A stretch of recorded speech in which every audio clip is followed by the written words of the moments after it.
প্রতিদিন মাছ মাংস খেতে কিন্তু আমাদের একেবারেই ভালো লাগে না, তাই কিছু কিছু দিন মনে হয় যেন সিম্পল কিছু খাবার খাই। আর আজকে আমি সেই এক সিম্পল একটা রেসিপি নিয়ে তোমাদের কাছে হাজির হয়ে গেছি। বলো তো কী রান্না করছি? হ্যাঁ, একদমই ঠিক ধরেছো, সব সবজি দিয়ে একটা মিক্সড ডাল। তবে এইটা ডাল খেলে এইটুকু বলতে পারি, যেমন হেলদি, যেমন পুষ্টিকর, আর তেমনি খেতেও লাগবে কিন্তু একেবারে অসাধারণ। সকালে ভাতের সাথে হোক বা রাতে রুটি সবজি, সব কিছুর সঙ্গে কিন্তু জাস্ট জমে যাবে। তার জন্য মসুর ডাল নিয়ে নিয়েছি প্রায় 1 কাপ মতো।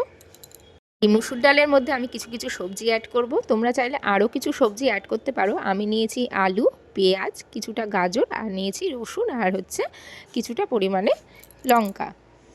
সব সময় মাছ মাংস খেতে বা সবজি খেতে কিন্তু একঘেয়েমি এসে যায়, আর এই ডালের সাথে সব সবজিগুলো দিয়ে এই ডাল ফ্রাইটা যদি করা হয় তাহলে খেতে কিন্তু লাগে একেবারে অসাধারণ, আর এই ডালের টেস্ট একেবারেই কিন্তু বদলে যায়। দেখো, এখানে আমি রসুন, পেঁয়াজ, টমেটো আর গাজর কুচি কুচি করে একেবারে কেটে নিয়েছি। তোমরা চাইলে আরও ঝিরিঝিরি করে কাটতে পারো, তবে খুব বেশি ঝিরিঝিরি করে আমি কাটিনি। সামান্য মিডিয়াম সাইজে একটু মোটা মোটা করে কিন্তু আমি কেটে রেখেছি।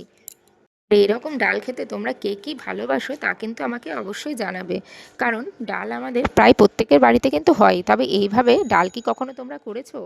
একবার করে দেখো। আমার কথা মতো যদি এইভাবে করো তাহলে কিন্তু তার টেস্ট কিন্তু মুখে লেগে থাকবে। আর দেখো, এইভাবে আমার সবজিগুলো প্রায় একেবারে কাটা হয়ে গেছে। এইবার একটা বাটিতে যে মুসুর ডালটা নিয়েছিলাম সেই মুসুর ডালটা নিয়ে তার মধ্যে সব সবজিগুলো দিয়ে তার মধ্যে নিয়েছি লবণ আর সামান্য হলুদ আর একটু সর্ষের তেল। সর্ষের তেল দিয়ে বেশ কিছুক্ষণ আমাকে কিন্তু ভালোভাবে এই ডালটা মাখিয়ে নিতে হবে। একেবারে ভালো করে কিন্তু মাখিয়ে নেবে, যাতে প্রত্যেকটা ডাল আর সবজিগুলো একেবারে মিশে এক হয়ে যায়। দেখো কতটা ভালোভাবে আমি কিন্তু সম্পূর্ণ সবজিগুলো আর ডালের সাথে একেবারে মাখিয়ে নিচ্ছি। এইভাবে সম্পূর্ণ মিশ্রণটা একটা পাত্রের মধ্যে দিয়ে দেবে। অবশ্যই গ্যাসটা কিন্তু জ্বালিয়ে নেবে, না হলে কিন্তু ডাল আমাদের সেদ্ধ হবে না। আমি দিয়েছি উষ্ণ একটু গরম জল, কারণ ডালে গরম জল দিয়ে সেদ্ধ করলে ডালটা কিন্তু খুব ভালো সেদ্ধ হয়।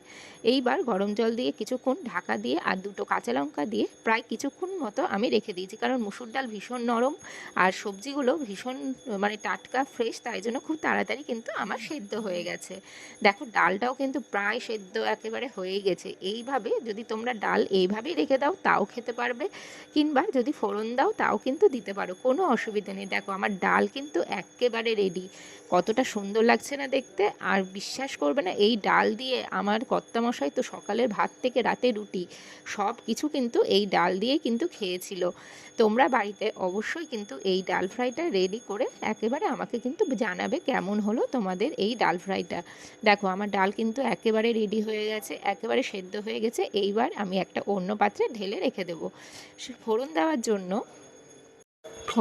জন্য আরও একটা পাত্র নিয়ে নেব। তাতে আমি নিয়েছি 2-3টে মতো শুকনো লঙ্কা, নিয়েছি সামান্য পাঁচফোড়ন, কয়েক কোয়া নিয়েছি রসুনের টুকরো, আর নিয়েছি পেঁয়াজ। দিয়ে আমি একটা ছোঁক দিয়ে নেব। তোমরা চাইলে দিতেও পারো বা নাও দিতে পারো, তবে এই যে পেঁয়াজ আর রসুন ভাজার যে তেলটা, এটা যদি দিই তাহলে ডালের মধ্যে একটা অসাধারণ একটা কিন্তু গন্ধ আসে, আর খেতেও কিন্তু খুব ভালো লাগে। দেখো, আমার কিন্তু ডালে ছোঁক দেওয়া হয়ে গেছে। এইবার আমার কিন্তু খাবার পালা।